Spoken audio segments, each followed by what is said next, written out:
Our stories start with Josh and Rory are best friends and work together as lifeguards on a beach. But they share more than just a job.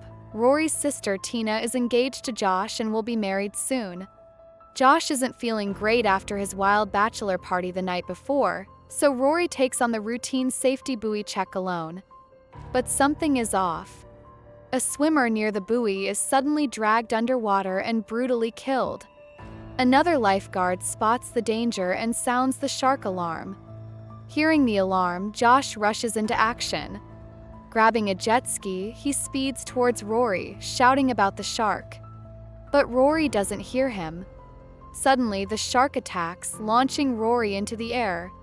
Josh tries to save him, but it's too late. Rory is torn apart beyond saving. Time passes.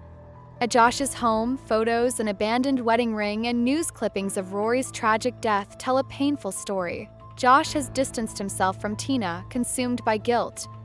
As he heads to work, he notices odd occurrences.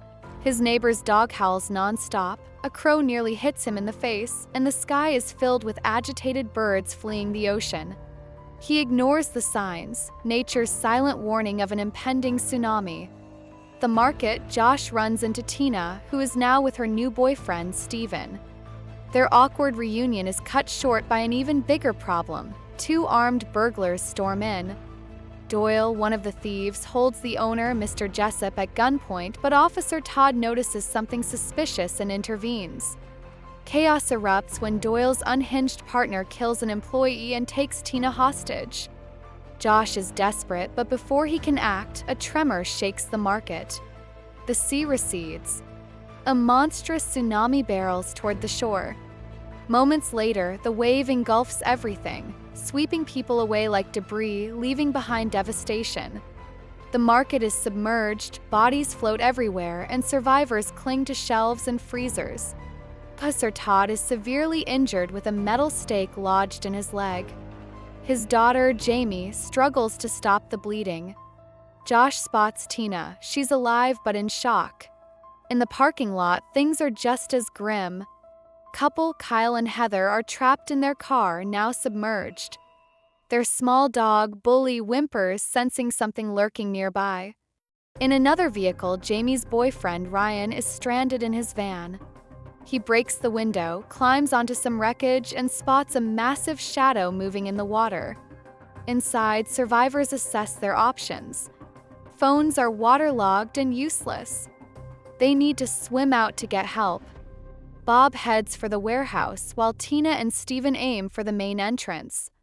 But then, Naomi notices something unsettling. A floating doll moves unnaturally. Josh realizes the danger and orders everyone out of the water. A shark is here. Tina hears Josh's frantic warning just in time, but Bob isn't as lucky.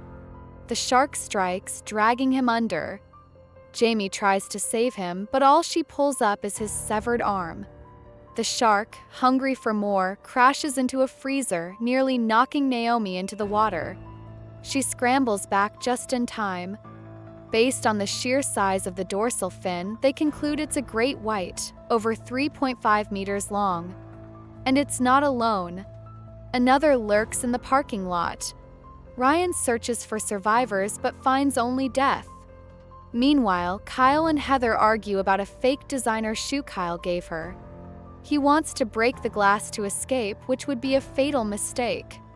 Instead, Heather opens the sunroof, only to come face to face with a monstrous white shark gliding past. The shark slams into the car, cracking the windows. They're running out of time. Ryan comes up with a risky plan. He cuts off a dead person's arm and waves it in the water to lure the shark away. It works, giving Kyle and Heather a chance to escape. But the shark suddenly changes course, heading straight for them. Desperate, Kyle makes a horrifying decision. He throws Bully into the water as bait to save himself. Heather watches in horror as the nightmare continues. Desperate and furious, she watches as her boyfriend Ryan tries to find a way out. With the shark lurking, he comes up with a plan, using the iron plumbing on the ceiling to cross. The shark prowls below, waiting. Just as Ryan is nearly across, he slips and plunges into the water. Desperate, he scrambles into a car, but as the shark crashes into it, Kyle loses his grip and falls in, his fate sealed. Above, panic ensues. The group fights to stay alive when a new tremor shakes the building, knocking down high-voltage wiring. Todd asks where the power plant is. They must shut it down to avoid electrocution. Josh offers to go, but with his wounded arm, he'd be easy prey. Instead, Steven comes up with a plan. They build a makeshift armor for him using crates, carts, and heavy cans to weigh him down. The most questionable part? A 150-foot hose for air supply. Steven jumps in. The shark immediately notices, but, seemingly uninterested in his iron-plated body, moves on. He wades through debris and bodies, reaching the main power switch. But his barrel contraption is too short to reach the lever. Josh pulls the hose back to prevent it from slipping underwater, but Steven makes a critical error, removing the breathing tube before the weights. He shuts down the power, but the weight drags him under. Steven is dead, but he completed the mission. Josh and Todd discuss an escape route, the air conditioning duct. They check its weight capacity and deem it reasonable. Mr. Jessup volunteers to climb up first, but just as he squeezes in, a swarm of crabs floods the pipe. Panicked, he slides down, nearly falling into the water. This sudden movement attracts the shark, which lunges, and Jessup is split in half. Another death, another failed plan. Doyle comes up with a new idea, a harpoon trap using a butcher's hook to immobilize the shark. Someone needs to retrieve the hook. Todd volunteers, entrusting his daughter to Josh, but before he moves, Jamie leaps into the water. The group tries to distract the shark, but it's futile. Jamie barely escapes, hammering the shark's snout and snatching the hook. On the way back, the shark nearly bites off her legs. The bait idea? A total failure. One of the survivors, always cracking sadistic jokes, is exposed as the burglar who murdered a girl earlier. He takes Naomi hostage. His twisted plan? Use her as live bait. He throws her into the water. But Doyle acts fast, impaling the burglar with his makeshift spear. They rescue Naomi, and Doyle takes revenge, hooking the burglar and tossing him in instead. The shark takes the bait, getting hooked. With the monster trapped, the group makes their move. In the parking lot, a glimmer of hope. Heather and Ryan hear barking. Bully, the puppy, is alive. But he needs to swim across fast.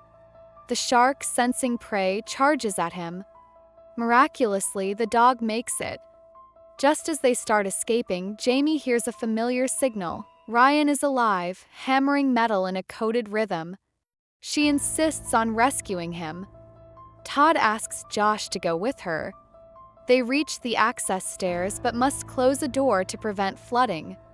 As they open it, Ryan and Heather scream. Another shark is coming. They swim to a car and escape. Jamie remembers her dad's car has guns in the trunk. The shark's impact shatters the rear window, giving Josh a chance. He grabs a stun gun and shotgun. From above, shots are useless. In a bold move, Josh dives in, channeling Max Payne, waiting for the perfect moment. As the shark lunges, he fires from below, blasting it apart. Finally, a smart move. Now they must leave, but the trapped shark is still alive. Doyle sets up an explosive plan, using a Jeep steel cable plugged into a power box to clear the blocked exit. Just as they're about to execute, another tremor shakes everything. Debris collapses and, of course, the shark breaks free. Doyle scrambles up the power cables. Josh readies his shotgun, aiming to end this nightmare once and for all. Josh tries to shoot the shark, but the gun jams at the worst moment. With no other choice, he dashes down the ramp, hangs upside down from the ceiling, and waits for the right moment. As the shark leaps out of the water, Josh fires the stun gun straight into its nose. The massive jolt electrocutes the shark, frying it instantly. Meanwhile, Doyle rushes to activate the power box. The moment he does, the car battery explodes. The blast clears a path, finally giving them a way out. Everyone makes it to safety, including their loyal puppy. But as they step outside, they're met with the devastating aftermath of the tsunami. The destruction is overwhelming, a grim reminder of what they just survived. So, what did you think of this movie? Share your thoughts in the comments below. And if you enjoyed the video, don't forget to like and subscribe for more movie recaps. Thanks for watching.